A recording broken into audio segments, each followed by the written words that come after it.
కేదార్ గౌడ్ అండి, Nagarkurnool district Kalwakurthy. Before Vestige నా life ఏంటి సార్ అంటే, మా సార్ చిన్నప్పటి నుంచి కొంచెం ఇంట్లో నేను చిన్నగా ఉన్నప్పుడు నాన్న చనిపోయిండు. అన్నయ్య వాళ్ళు అమ్మ గారాబంగా పెంచారు. ఎట్లా అంటే 10th అయిపోయినాక కాలేజ్కి పంపిస్తే ఎవరైనా నేర్పిస్తారేమో అన్న విధంగా నన్ను ఇంటర్మీడియట్ కూడా చేర్పించలేదు. అంటే నాకు అంత పిరికితనంతో పెరిగిన. ఇంకా పెళ్ళైన తర్వాత పెద్ద ఫ్యామిలీ, అత్తమ్మ వాళ్ళు, ఆడపడుచులు, మా సార్ అందరు బాగా చూసుకునేది. బయటికి వెళ్ళాల్సినంత అవసరం రాలేదు, ఏ రోజు కూడా బయటికి వెళ్ళలేదు. కానీ అదే టైంలో మా సార్ రకరకాల బిజినెస్లు చేసి డబ్బులు పెట్టిన దానికి రెట్టింపు పోగొట్టిండు సార్. అంటే మంచి లగ్జరీ లైఫ్ లీడ్ చేసినాం. మొత్తం జీరో అయిపోయిన తర్వాత చాలా కష్టాలలో ఉన్నప్పుడు పెద్ద ఫ్యామిలీ, మా ఆడబిడ్డ వాళ్ళు కానీ మా రిలేషన్ అందరూ మంచి స్థాయిలో ఉన్నారు. మేము మాత్రం జీరో స్థాయికి వెళ్ళినప్పుడు మా సార్ నేను ఒకటే అనుకున్నాం. మా సార్ ఎట్లా లాస్ అయింటారంటే వేరే బిజినెస్లలో చైన్ సిస్టమ్లలో డబ్బులు పెట్టి చాలా రకంగా లాస్ అయిపోయిండు. 20 లక్షల అప్పు. ఆ 20 లక్షల అప్పు అనేది నాకు మా సార్కి తెలుసు కానీ మా ఫ్యామిలీ మెంబర్స్కి తెలియదు. కానీ చాలా లోతులోకి వెళ్ళిపోయినాక ఇద్దరం ఒకటి అనుకున్నాం, ఎవరైనా ఏదైనా బిజినెస్ల గురించి చెప్పినా డబ్బులు పెట్టాలా కట్టియాలన్నా ఎప్పుడు ఏది చేయొద్దు అనేది నిర్ణయించుకొని LIC ఏజెంట్ తీసుకున్నాడు. ఆ టైంలో ఒక 20-30 వేలు వస్తున్న టైంలో ఒక ఆలోచన వచ్చింది సార్, 20-30 వేలతో జీవితం సరిపోదు అని మా సార్ ఒక వాటర్ ప్లాంట్ పెట్టుకున్నాడు. నేను ఇంకా అప్పటిదాకా ఎలాంటి వర్క్ చేయాలని ఆలోచన లేదు. కానీ టైలరింగ్ టైంపాస్ కోసం పెళ్లి కాక ముందుకే నేర్చుకున్నా. ఆ టైలరింగ్ వర్క్ ఇంట్లో ఉండి కుట్టుకునేది. దాంతో పాటు బయటికి వెళ్ళలేను అనే ఒక్క దాంతో ఇంట్లో ఉండేది చిన్న వర్క్ సార్. నేను చదువుకున్న 10th క్లాస్కు నాకు వచ్చే వర్క్ ఏంటంటే ఇంకా ఎక్కడ నేర్చుకోవడానికి కూడా వెళ్ళి డబ్బులు పెట్టేంత స్థితి లేదు. ఆ టైంలో ఒక చిన్నగా పిండి కింది కారం కింది ఒక 25-26 వేలతో పెట్టుకొని లైఫ్ సాగిస్తున్నాం. ఆ టైంలో వాటర్ ప్లాంట్ ఉన్నప్పుడు సార్ మా సార్ వేరే బిజినెస్లలో ఒక బయట 4 దేశాలు కూడా పోయొచ్చిండు. బయట దేశాలు పోయొచ్చిండంటే ఇక్కడ ఉన్న వాళ్ళు ఒకసారి అర్థం చేసుకోవచ్చు, లగ్జరీగానే బతికినున్నాం. కానీ జీరో అయినాక వాటర్ ప్లాంట్ ఉన్నప్పుడు సెకండ్ హ్యాండ్ ఆటో కొనుక్కొని ఇల్లు తిరిగి వాటర్ బాటిల్ మోసేది. ఆ టైంలో చాలా మంది ఫ్రెండ్స్ కానీ ఇంటి పక్కన వాళ్ళు చుట్టాలు కూడా ఎందుకు వీడు ఇంత అన్ని పనులు చేసి లాస్ట్ నీళ్ళ బాటిల్ మోస్తున్నాడు. ఊర్లలో కొంచెం క్యాస్ట్ ఫీలింగ్ కూడా ఉంటాయి కదా, కులం గోత్రం అనేది లేకుండా ఇల్లు తిరిగి ఇళ్లలో పోయి నీళ్ళ బాటిల్ మోసొచ్చేది. అంతకు దాకా ఇంకా వేరే ఏమైనా పని కూడా దొరుకుతలేదా, మరీ ఆ పని ఎందుకు చేయాలని చాలా మంది మమ్మల్ని నన్ను అనేది. ఇంకొకటి ఏంటంటే మా మామయ్య గారు ఊర్లో కొంచెం పెద్ద మనిషి సార్. మా ఊర్లో ఏ గొడవలు వచ్చినా ఏ పంచాయతీ వచ్చినా ఫస్ట్ ఊర్లో సర్పంచ్ కన్నా ముందు మా ఇంట్లోనే తెలిసేది. అంటే అలాంటి పెద్ద మనిషి కడుపులో పుట్టినైనా నీళ్ళ బాటిల్ మోస్తుండు, ఈయన తండ్రికి ఏం తెచ్చి పెడుతుండు అన్నట్టు చాలా రకాలుగా మాట్లాడేది. అది మా సార్కు తెలియనియకపోయేది. నేను కానీ మా అత్తమ్మ ఎప్పుడు ఇంట్లో ఉండి చాలా బాధపడి చాలా రకాలుగా ఏడ్చుకున్న రోజులు ఉన్నాయి. ఇంకా పెద్దవాళ్ళు కొన్ని ఒకసారి 2 సార్లు అంటే ఓపుకుంటుంది. అట్లా సూటిగా అంటుంటే ఎవరైనా మనల్ని అంటుంటే నేను అనుకునేది సరే ఏదైనా పని చేస్తుండు కానీ ఆయన పని చేయడమే అతి కష్టం మీద చేస్తుండు, మళ్ళీ ఇంతమంది హేళన చేస్తుండు అంటే ఆయనకు తెలిసి ఇంకెంత అవమానపడతాడో.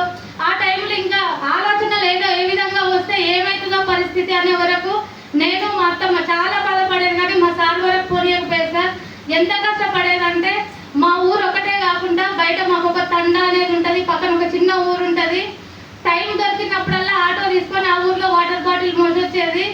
ఆ టైంలో చూస్తుంటే సార్ అసలు చెప్పాలంటే ఇక్కడ బనీను టీషర్ట్ పై లోపల బనీను కూడా చినిగి బురద ఉండేది సార్. ఇక్కడ కాయ రాసేది. అంటే అంత కష్టపడేది. నేను కూడా ఒకసారి అనుకునేది ఏంటి నా నిజంగా జనాలు అన్నట్టు వేరే పని ఏం దొరకనట్టు ఈ వాటర్ ప్లాంట్ ఎందుకు పెట్టుకున్నాం, మేము ఇంత కష్టపడాలని అనుకున్నాం. అంత కష్టపడితే కూడా మాకు వచ్చేది రోజుకు ఒక 1000 రూపాయలు కూడా తగ్గిపోయేది సార్.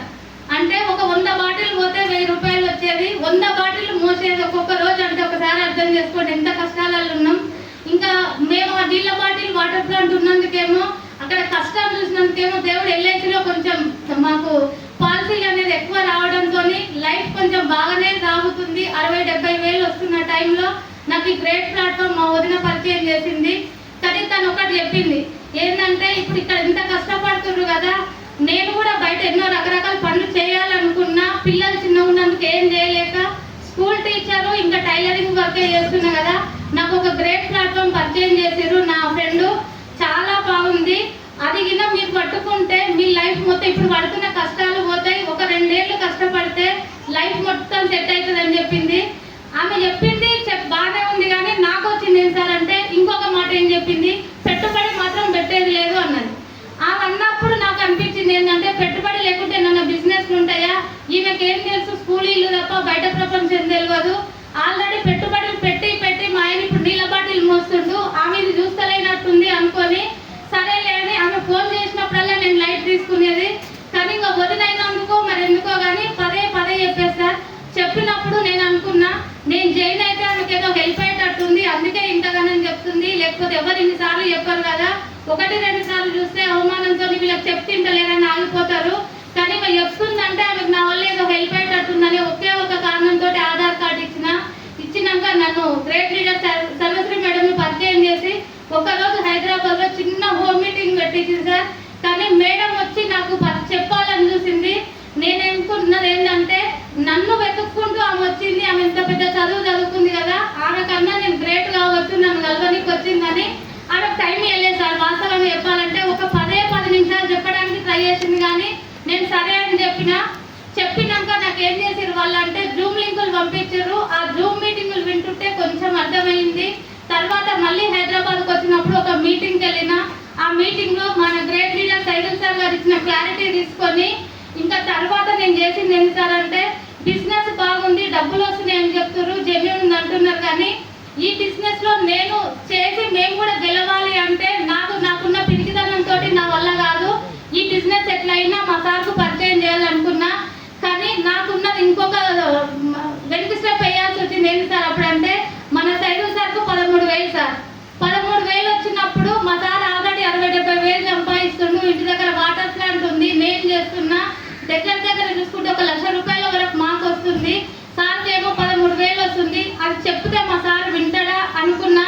కానీ నేను చేసిన గొప్ప పని ఏంటి సార్ అంటే అప్పుడు యూట్యూబ్ని ఫాలో అయినా సార్. నేను ఉండేది ఊర్లో, మీటింగ్స్ లేవు, సెమినార్స్ లేవు, ఇంకా మా సార్కి చెప్తే వద్దంటారు అని నాకు నేనే అనుకున్నా. అప్పటిదాకా మా సార్కి చెప్పలేదు.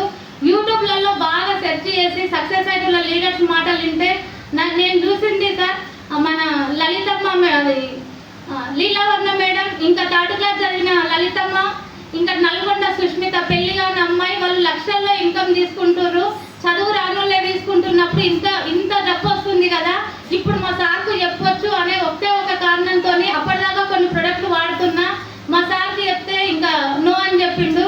కానీ ఈ మీటింగ్కి వెళ్ళినాక క్లారిటీ వచ్చింది కదా, ఆ వచ్చినందుకే నేను ఇన్ని రోజులు సెర్చ్ చేసుకున్నా. అదే సైదుల్ సార్ని మా సార్కు పరిచయం చేస్తే ప్లాన్ వింటే వినా నాకు ఆ ప్లాన్ అప్పటిదాకా అర్థం కాలేదు సార్. నేను వెళ్ళింది ఒకటే మీటింగ్ కాబట్టి మా సార్కు ప్లాన్ అర్థమైతే ఈ బిజినెస్ పట్టుకుంటాడేమో, నిజంగానే ఇప్పుడు నీళ్ళ బాటిల్ మోసేది తప్పుతుందేమో, లైఫ్ సెట్ అవుతుంది, 20 లక్షల అప్పు క్లియర్ అవుతుంది. మాకు అప్పటిదాకా సార్ ఊర్లో మా మామ పెద్ద మనిషే, కానీ మాకు ఇల్లు కూడా లేదు సార్, పాత ఇల్లు ఉంది. ఎందుకంటే ఆయన కొంచెం మంచి గుణంతో అడిగిన వాళ్ళకల్లా ప్లాట్లు ఇచ్చిండు, మాకేం ఉంచలేదు. అట్లా అని చెప్పి మాకు ప్రజెంట్ అప్పుడు కాదు ఇప్పుడు కూడా ఇల్లు లేదు. కానీ నేను అనుకున్నది ఏంటంటే ఈ వెస్టేజ్లో కనుక నిజంగానే 2 సంవత్సరాలు గట్టిగా వర్క్ చేస్తే అనుకున్నది అన్నట్టు అప్పులు పోతాయి, మంచి ఇల్లు కట్టుకోవచ్చు అని ఒకే ఒక కారణంతో ఏ విధంగా మా సార్కు వినిపించాలని చెప్పి నేను మా వదిన కలిసి మన గ్రేట్ లీడర్ సైదుల్ సార్ని పరిచయం చేసినాక సార్ ఇచ్చిన క్లారిటీ ఇందులో 3 జనరేషన్ ప్లాన్ కనెక్ట్ అయ్యి ఇంకా బిజినెస్ ప్లాన్ సార్ మా సార్ ఆల్రెడీ వేరే నెట్వర్క్లలో ఉన్నందుకు ఆ బిజినెస్ ప్లాన్ ఒక్కటి అర్థమై ఇప్పుడు ఇద్దరం కలిసి ఫుల్ టైం కెరియర్నే ఎంచుకున్నాం. ప్లాన్ విన్న నెక్స్ట్ డేనే సార్ LICని మా గిన్రీ వాటర్ ప్లాంట్ అన్ని టోటల్గా పక్కకు పెట్టి ఫుల్ టైం చేస్తున్నాం. ఫస్ట్ మంత్ ఇన్కమ్ 253 రూపాయలు, హైయెస్ట్ ఇన్కమ్ 1,89,000 సార్.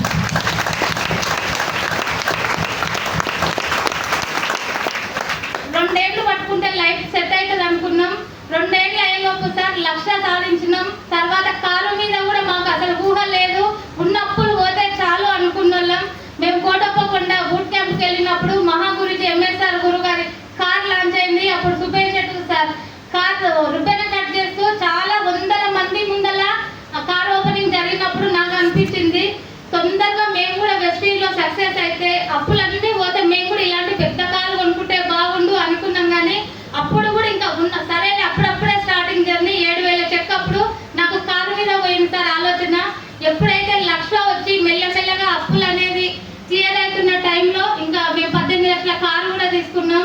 అదే కాకుండా సార్ ఇప్పుడు 20 లక్షలు అప్పు అన్నా కదా, టోటల్గా బిజినెస్ త్రూగా 3.5 సంవత్సరాలు కంప్లీట్ అయిపోయింది. బిజినెస్కి వచ్చి 53.5 లక్షల పైగా ఇన్కమ్ తీసుకున్నాం. ఉన్న 20 లక్షల అప్పు క్లియర్ చేసుకున్నాం. కార్ వచ్చింది. 3 ఇంటర్నేషనల్ ఫారెన్ ట్రిప్స్ కూడా వేసినాం సార్. అప్పటిదాకా తిరుపతి, శ్రీశైలం, మా తన్నికల్లో, హైదరాబాద్ తప్ప తెలియనోళ్ళం. బయట 3 దేశాలు పోయొచ్చినాం. ఇంకా సార్ అప్పుల మీద లేదని చెప్పి అప్పులలో ఉన్న వాళ్ళం, సేవింగ్స్ మీద లేదు. రీసెంట్గా ఒక ఫ్లాట్ కూడా పర్చేజ్ చేసినాం. పిల్లల్ని సార్ చిన్న స్కూల్లో చదివించున్నాం. బాబును ఊర్లో ఉన్న ప్రైవేట్ స్కూల్లో, పాపనైతే 7th నుంచి ఇంటర్మీడియట్ వరకు గురుకుల హాస్టల్లో ఉంచి చదివించినాం. ఇంకా రీసెంట్గా ఇప్పుడు పాపకు ఒక 4 లక్షలు పెట్టి మంచి కాలేజీలలో జాయిన్ చేయించి పిల్లలకు కూడా మంచి చదివిపిస్తున్నాం సార్. ఇంకా ఇప్పుడు గోల్ పెట్టుకున్నాం, డిసెంబర్కు 3.5 లక్షలు మేము తీసుకోవాలి. మా టీం మెంబర్స్ పెట్టుకున్న గోల్స్ ఇవాళ పొద్దున విన్నాం కదా, వాళ్ళ గోల్స్ రీచ్ చేయడం కోసం వాళ్ళతో పాటు మేము కష్టపడుతూ మా టీం గోల్స్ నెరవేరుస్తూ మేము గోల్ నెరవేర్చుకుంటాం. ఇంకొకటి సార్, ఇల్లు లేదని చెప్పిన కదా, ఇప్పుడు మా లైఫ్లో ఇంచుమించు అన్నీ ఉన్నట్టే సార్. ఇల్లు మాత్రం లేదు ప్రజెంట్గా, కానీ ఇంకా కరెక్ట్గా ఎప్పుడైతే 2025 వరకు అనుకున్నాం. కానీ నేను సైకిల్ సార్కు మొన్ననే ప్రామిస్ చేసిన 3 లక్షల పైగా ఇల్లు ఇన్కమ్ స్టార్ట్ అయిన వెంబడే ఇల్లు తీసుకుంటాం సార్ అని.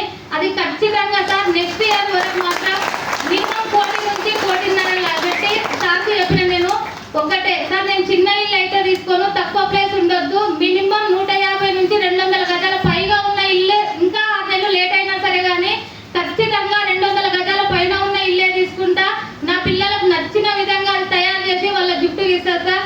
నాకు ఇంత గొప్ప అవకాశం ఇచ్చిన నా గ్రేట్ అప్లయన్స్కి, ఇంకా మా మెంటర్ సైదుల్ సార్ గారికి, ఇంకా మహా గురుజీ ఎంఎస్ఆర్ గురువు గారికి నా ధన్యవాదాలు సార్. Thank you. విషు గారు గుడ్ మార్నింగ్. Good morning.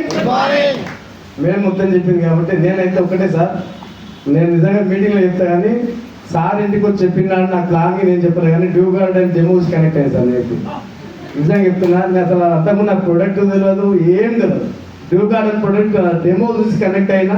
కాకపోతే సార్ జర్నీ ఎందుకు ఇలా పడ్డానంటే, నేను ఇంతకుముందు దాదాపు 10-15 నెట్వర్క్లు వేసినా కానీ పైన అప్లైన్ గైడ్ లైన్స్ పక్కన ఉండి ఇట్లా నేర్పించలేడు ఎవరు చూడలేదు సార్. ప్రొడక్ట్ ఎవరు చూడలేదు.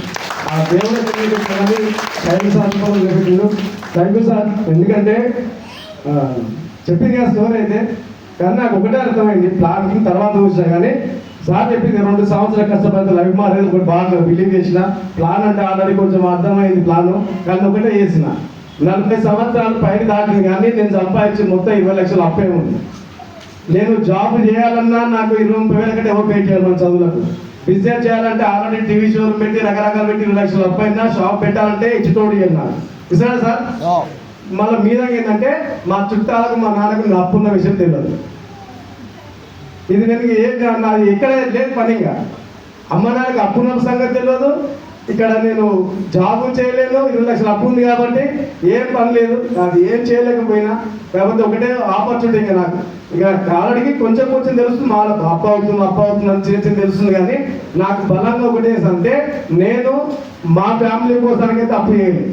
మా నాన్న నన్ను జాబ్ చేయాలని నన్ను నాకు చెప్పాలి.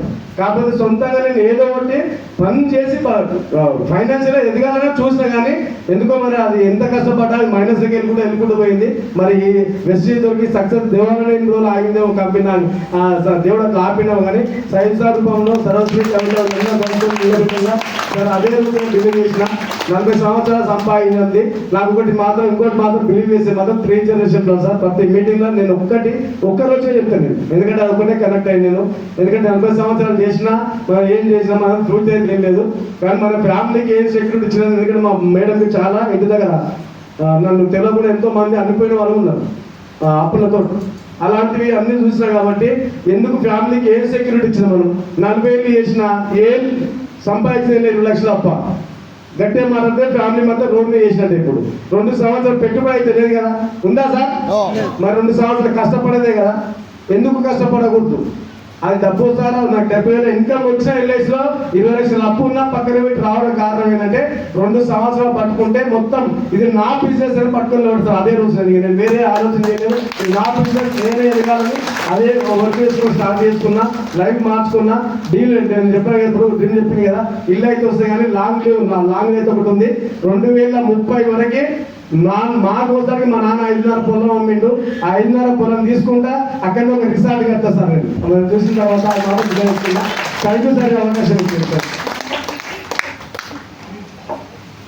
Good morning, Vesti. Good morning. Good morning, leaders. Good morning.